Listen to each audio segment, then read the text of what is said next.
Welcome to AmA Media. Please like, share, and subscribe to the channel if you like what you see. Thank you and much love.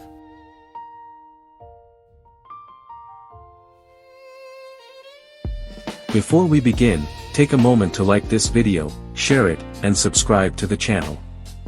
This series explores the Gospels and early Christian texts that were excluded from the Bible, not because they were weak or confusing, but because they presented a version of spirituality that could not be controlled.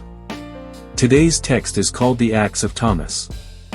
This book does not focus on doctrine or belief. It focuses on how to live without being owned.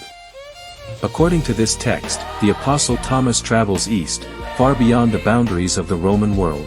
Instead of building churches or establishing hierarchy, Thomas teaches a radically different message, one centered on inner freedom, detachment from power, and spiritual independence. In the Acts of Thomas, the world itself is described as a kind of temporary structure. Not evil, but incomplete. Not sinful, but distracting. Thomas repeatedly teaches that humans mistake ownership, status, and reproduction for fulfillment. He warns that people become trapped when they confuse continuation with purpose. This alone made the text dangerous. In one of the most important themes of the book, Thomas speaks about the idea of the inner twin. This is not a literal double, but a spiritual counterpart, the higher self, the unfragmented identity that exists beyond social roles and expectations. Salvation in this text does not come through obedience to law or loyalty to institutions.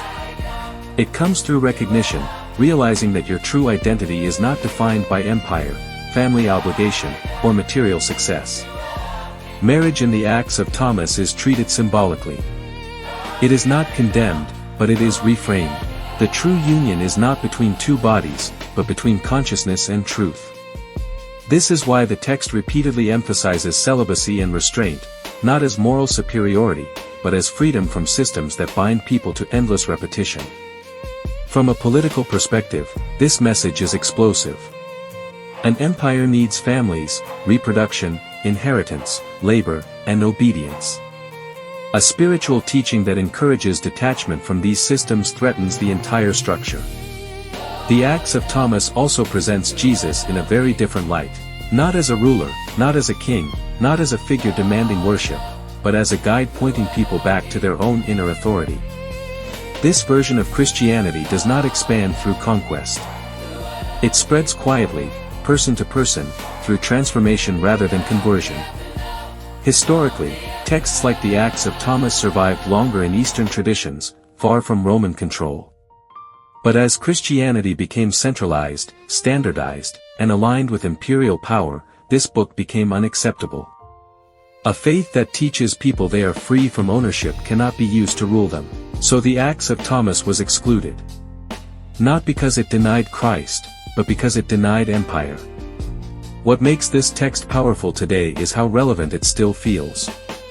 In a world built on productivity, consumption, and endless obligation, the Acts of Thomas asks a simple but unsettling question: what if freedom begins when you stop belonging to what controls you?